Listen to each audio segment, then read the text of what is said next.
നമസ്കാരം. ഇത് ഞാൻ തന്നെയാണ്. നിങ്ങൾ ആരും പേടിക്കരുത്. തൊപ്പി വെക്കാത്തതുകൊണ്ട് ചിലപ്പോൾ നിങ്ങൾക്ക് എന്നെ തിരിച്ചറിഞ്ഞു എന്ന് വരില്ല. ഇത് ഞാൻ തന്നെയാണ്. തൊപ്പിയില്ല എന്നൊരു കുറവ് മാത്രമേ ഉള്ളൂ. അപ്പോൾ ഇന്ന് ഞാൻ വന്നിരിക്കുന്നത് എന്താണെന്ന് വെച്ച് കഴിഞ്ഞാൽ ഈ മുതൽ കത്തിക്കൊണ്ടിരിക്കുന്ന ഒരു വിഷയമാണ് ബിനു അടിമാലി ജിനീഷ് വിഷയം.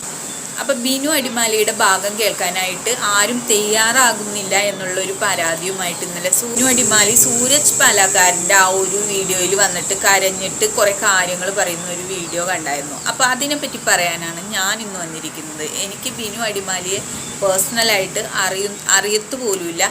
എങ്കിലും ഇന്നലെ വീഡിയോയിൽ കണ്ട കാര്യങ്ങൾ വെച്ച് കഴിഞ്ഞിട്ട് ഞാൻ കുറച്ച് കാര്യങ്ങൾ പറയാൻ ഉദ്ദേശിക്കുന്നുണ്ട്.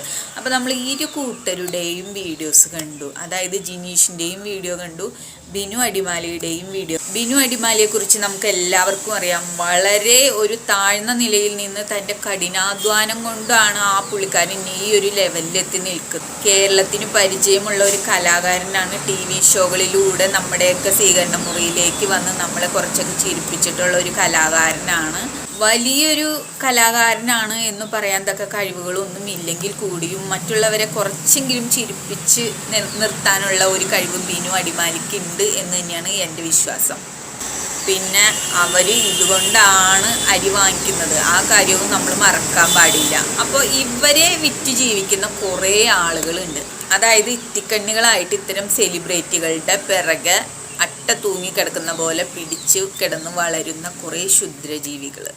ബിനു അടിമാലിയുടെ വീഡിയോ കണ്ടു കഴിഞ്ഞിട്ടാണ് ഞാൻ ജിനീഷിൻ്റെ വീഡിയോ കാണാനിടയായത്. അപ്പോൾ രണ്ടുപേരുടെയും ആ ഒരു മുഖഭാവം, ആ ഒരു പെരുമാറ്റം, ഇതൊക്കെ വെച്ചിട്ട് തന്നെയാണ് ഞാൻ കുറച്ച് കാര്യങ്ങൾ പറയാൻ ഉദ്ദേശിക്കുന്നത്. ശരിക്കും ബിനു അടിമാലി സൂരജ് പാലക്കാരൻ്റെ ആ ഒരു വീഡിയോയിൽ വന്ന് കരഞ്ഞിട്ട് തൻ്റെ വയ്യാത്ത രണ്ടാമത്തെ മകളുടെ തലയിൽ തൊട്ട് സത്യം ചെയ്ത് പറയുന്ന കുറേ കാര്യങ്ങളുണ്ട്. ഇത് ബിനു അടിമാലിനെ വെളുപ്പിക്കാൻ വേണ്ടി ഞാൻ പറയുന്നതല്ല, എനിക്ക് തോന്നിയ കുറച്ച് കാര്യങ്ങളാണ് ഞാൻ പറയുന്നത്. അപ്പോൾ ആ പുള്ളിക്കാരൻ വന്നിട്ട് സൂരജ് പാലക്കാരൻ്റെ മുമ്പിൽ നിന്ന് കരഞ്ഞു പറയുന്ന കുറേ കാര്യങ്ങളുണ്ട്. ബിനു അടിമാലിക്ക് 3 കുട്ടികളാണുള്ളത്, രണ്ട് ആൺകുട്ടിയും ഒരു പെൺകുട്ടിയും. രണ്ടാമത്തെ മകൾക്ക് വയ്യാത്തൊരു കുട്ടിയാണെന്ന് കേരളം ഒട്ടുക്കും അറിയാവുന്ന ഒരു കാര്യമാണെന്ന് എനിക്ക് തോന്നുന്നു. അപ്പോൾ ആ മകളോട് തന്നെയാണ് ബിനു അടിമാലിക്ക് ഏറ്റവും കൂടുതൽ ഇഷ്ടം. കുട്ടിയുടെ തലയിൽ കൈവച്ച് സത്യം ചെയ്ത് കുറേ കാര്യങ്ങൾ ബിനു അടിമാലി കരഞ്ഞുകൊണ്ട് പറയുന്നുണ്ട്. ശരിക്കും അത് കണ്ടാൽ തന്നെ നമുക്കറിയാൻ പറ്റും അത് ആത്മാർത്ഥമായിട്ട് ഹൃദയത്തിൽ നിന്ന് പറയുന്ന വാക്കുകളാണ്. ആ ജിനീഷ് എന്ന് പറയുന്ന ആ വ്യക്തിയുടെ വീഡിയോയും ഞാൻ കണ്ടു. അപ്പോൾ ആ വാക്കുകളിൽ നിന്ന് എനിക്ക് മനസ്സിലായിട്ടുള്ളത് യാതൊരുവിധ ആത്മാർത്ഥതയും തൊട്ടു തീണ്ടാത്ത വാക്കുകളാണ് ജിനീഷ് പറയുന്നത്. അത് കേട്ടാൽ തന്നെ നമുക്ക് മനസ്സിലാവും അത് യാന്ത്രികമായിട്ട് എന്തൊക്കെയോ പറഞ്ഞൊപ്പിക്കുകയാണ്. ഈ 2 കൂട്ടരുടെയും വീഡിയോ എടുത്തു നോക്കിക്കഴിഞ്ഞാൽ നമുക്കറിയാൻ പറ്റും ആര് പറയുന്നതാണ് ശരി, ആര് പറയുന്നതാണ് തെറ്റ് എന്ന്. അപ്പോൾ ആരാണ് ആത്മാർത്ഥതയോടുകൂടി കാര്യങ്ങൾ വിവരിക്കുന്നത് എന്ന് നമുക്ക് ഈ സംഭവങ്ങൾ കേട്ടാൽ തന്നെ മനസ്സിലാവും. അപ്പോൾ ജിനീഷ് പറയുന്നത് എന്താണെന്ന് വെച്ച് കഴിഞ്ഞാൽ ക്യാമറ തല്ലി പൊട്ടിച്ചു, പൈസ കൊടുക്കാനുള്ളത് കൊടുത്തിട്ടില്ല, അടിമയെ പോലെ പണിയെടുപ്പിച്ചു, മുറിയിലിട്ട് അടിച്ചു മർദ്ദിച്ചു എന്നുള്ള കാര്യങ്ങളൊക്കെ ജിനീഷ് പറയുന്നുണ്ട്. പക്ഷെ അതിലെത്രമാത്രം ശരിയുണ്ടെന്ന് നമുക്കറിയില്ല. പക്ഷെ എന്നാലും എനിക്ക് ഈ ഒരു വീഡിയോ കൊണ്ട് മനസ്സിലായിട്ടുള്ള കുറച്ച് കാര്യങ്ങൾ ഞാൻ ഷെയർ ചെയ്യാം. ജിനീഷ് എന്ന് പറയുന്ന ആൾ പറയുന്നത് പച്ചക്കള്ളമായിട്ടാണ് എനിക്ക് തോന്നിയിട്ടുള്ളത്.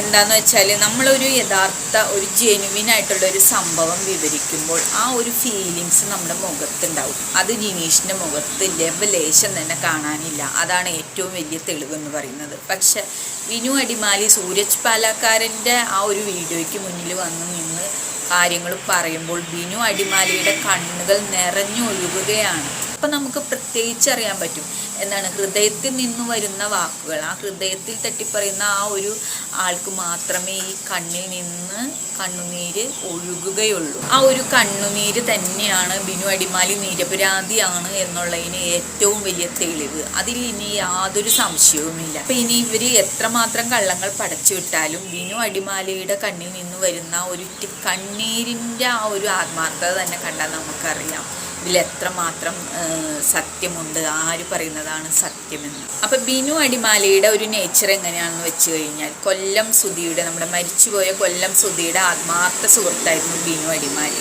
അപ്പം അന്നത്തെ ആക്സിഡൻറ്റിൽ ബിനു അടിമാലി ഇരിക്കേണ്ട സ്ഥലത്താണ് കൊല്ലം സുധി കയറിയിരുന്നത്. എനിക്ക് പകരം പോയവനാണ് അവൻ എന്ന് ബിനു എടുത്തു പറയുന്നുണ്ട്. കൊല്ലം സുധിയുടെ മരണശേഷം ആ വീട്ടിൽ വന്ന് വീഡിയോ ഇട്ട് വൈറലായ എത്ര ആൾക്കാരെ നമുക്കറിയാം. അതിൽ പ്രധാനപ്പെട്ട വ്യക്തിയാണ് ലക്ഷ്മി നക്ഷത്ര. കഴിഞ്ഞ ദിവസം കൊല്ലം സുധിയുടെ ഭാര്യയുടെ ഒരു അഭിമുഖം നമ്മൾ കണ്ടായിരുന്നു. അപ്പോൾ അതിൽ പ്രത്യേകം ലക്ഷ്മി നക്ഷത്രയെ പറ്റിയിട്ട് അവർ പരാമർശിക്കുന്നുണ്ട്. ലക്ഷ്മി നക്ഷത്രം മാസം തോറും ഒരു തുക ഈ കുടുംബത്തിന് അയച്ചു കൊടുക്കുന്നുണ്ട് എന്നാണ് ആ ഒരു കൊല്ലം സുധിയുടെ ഭാര്യ പറയുന്നത്. അതെന്തായാലും ലക്ഷ്മി നക്ഷത്ര ചെയ്യുന്നത് ഒരു നല്ലൊരു കാര്യമാണ്. അപ്പം നമ്മളെല്ലാവരും കണ്ടതാണ് ആ ഒരു ആക്സിഡൻറ്റിന് ശേഷം ഈ കൊല്ലം സുധിയുടെ വീട്ടിലേക്ക് ബിനു അടിമാലി പോയിട്ടുണ്ടായിരുന്നു. ആ ഒരു കാഴ്ച നമ്മളെല്ലാവരും കണ്ടതാണ്. അപ്പോൾ ആ ഒരു കാഴ്ച അധികം വീഡിയോ എടുത്ത് പബ്ലിസിറ്റി കൊടുക്കാനായിട്ട് ബിനു അടിമാലി അത്ര ആഗ്രഹിച്ചിരുന്നില്ല എന്നാണ് പറയുന്നത്. അത് ആരായാലും അങ്ങനെ തന്നെയായിരിക്കും. കാരണം ഏറ്റവും ആത്മാർത്ഥതയുള്ള സുഹൃത്ത് ഒരുമിച്ച് യാത്ര ചെയ്യുന്നതിൻ്റെ ഇടയിൽ ഒരു ആക്സിഡൻറ്റ് ഉണ്ടാവുക, അതിൽ ആ സുഹൃത്ത് നമ്മളെ വിട്ടുപോവുക എന്നൊക്കെ പറഞ്ഞു കഴിയുമ്പോൾ അതൊരു ഡിപ്രഷനിലോട്ട് തന്നെ, വിഷാദ രോഗത്തിലോട്ട് തന്നെ പോയിക്കൊണ്ടിരിക്കുന്ന ഒരവസ്ഥയൊക്കെ ചിലപ്പോൾ ചില ആൾക്കാർക്ക് വരാൻ ചാൻസ് ഉണ്ട്. അപ്പോൾ അതിനെയൊക്കെ മറികടന്നിട്ട് ബിനു അടിമാലി നിൽക്കുന്നുണ്ടെങ്കിൽ ആ ഒരു മനസ്സിൻ്റെ കരുത്ത് എന്ന് തന്നെ വേണം പറയാനായിട്ട്. ഇപ്പോൾ കുടുംബത്തിൻ്റെ ഭാഗത്തു നിന്നാണെങ്കിലും ബിനു അടിമാലിക്ക് ഒത്തിരി ചതികളും വഞ്ചനകളും ഒക്കെ അനുഭവിക്കേണ്ടി വന്നിട്ടുള്ള ഒരു വ്യക്തിയാണെന്നാണ് എൻ്റെ ഒരു അറിവ്. അങ്ങനത്തെ സാഹചര്യങ്ങൾ അതിജീവിച്ച് വരുന്ന അങ്ങനെയുള്ള ആളുകൾക്ക് മാനസികമായിട്ടുള്ള സമ്മർദ്ദങ്ങൾ ലൈഫിൽ നടക്കുന്ന ബാക്കിയുള്ള കാര്യങ്ങളിലും ആ ഒരു സമ്മർദ്ദങ്ങൾ അനുഭവപ്പെട്ടേക്കാം. ചെറുതായാലും വലുതായാലും അങ്ങനെയുള്ള കാര്യങ്ങൾക്ക് ആളുകൾ പെട്ടെന്ന് റിയാക്ട് ചെയ്യും. എന്തെങ്കിലും വഴക്കോ എന്തെങ്കിലും പറഞ്ഞിട്ടുണ്ടാവാം. അതൊക്കെ സ്വാഭാവികമായിട്ട് നടക്കുന്ന കാര്യങ്ങളാണ്. പേയ്മെൻറ്റ് കൊടുത്ത ആ ഒരു ലിസ്റ്റ് വരെ ബിനു അടിമാലി ഇന്നലെ എടുത്ത് കാണിക്കുന്നുണ്ടായിരുന്നു. അപ്പോൾ പൈസ കൊടുക്കാനിട്ടൊന്നുമല്ല, പലപ്പോഴായിട്ട് കടമായിട്ട് ഒത്തിരി രൂപകൾ കൊടുത്ത് സഹായിച്ചിട്ടുണ്ട്. അതിൻ്റെ തെളിവടക്കം ബിനു അടിമാലി ഇന്നലെ കാണിച്ചത് നമ്മൾ കണ്ടു. അപ്പോൾ കുടുംബത്തിൽ നിന്ന് തന്നെ കുറേ മാനസികമായിട്ടുള്ള കാര്യങ്ങൾ, ടെൻഷനുകൾ അനുഭവിക്കേണ്ട ഒരവസ്ഥ ഉണ്ടായിട്ടുള്ള ഒരാളാണ് ബിനു അടിമാലി. ബിനു അടിമാലിയുടെ ഒരൊറ്റ കഴിവ് കൊണ്ട് തന്നെയാണ് ഇന്ന് ആ കുടുംബം കരക്കേറി പോന്നിട്ടുള്ളത്. സത്യം പറഞ്ഞാൽ ഇപ്പോൾ ഒരാളെ വിശ്വസിക്കാൻ തന്നെ ബിനു അടിമാലിക്ക് ഭയമാണ്. കാരണം എവിടെ നിന്നാണ് ചതി വരിക എന്ന് പറയാൻ പറ്റില്ല.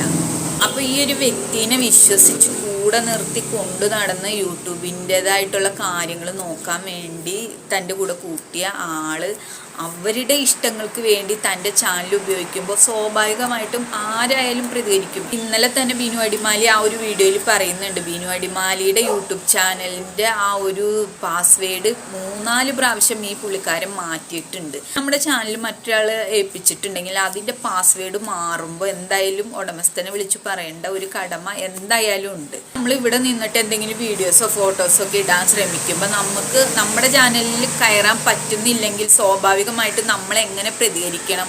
അത് തന്നെയാണ് ബിനു അടിമാലിയും ചെയ്തിട്ടും. എന്തൊക്കെ ആയാലും ഈ ഒരു കാര്യത്തിൽ ബിനു അടിമാലിയുടെ ഭാഗത്ത് ന്യായമുണ്ട്. കാരണം തൻ്റെ ചാനൽ നോക്കാൻ ഏൽപ്പിച്ചിട്ടുള്ള ഒരാൾ തനിക്കെതിരെ പ്രവർത്തിച്ചു കഴിഞ്ഞാൽ ഉണ്ടാവുന്ന ഒരു പ്രതികരണം തന്നെയാണ് ഇവിടെ നടന്നിട്ടുള്ളത്. അല്ലാണ്ട് കൂടുതലായിട്ടൊന്നുമില്ല. കാരണം നമ്മളെ ഏൽപ്പിച്ച് ജോലി ചെയ്യുക. അപ്പം താൻ വിശ്വസിച്ച് തൻ്റെ ചാനൽ ഏൽപ്പിച്ച് കഴിഞ്ഞിട്ടുള്ള ആൾ അവരുടേതായ ആക്ടിവിറ്റീസ് അതിൽ നടത്താൻ ശ്രമിക്കുമ്പോൾ അതിൻ്റെ ഉടമ എന്ന് പറയുന്ന ആൾ എന്ത് രീതിയിലാണെങ്കിലും ചിലപ്പോൾ ഒന്ന് പ്രതികരിച്ച് പോകും.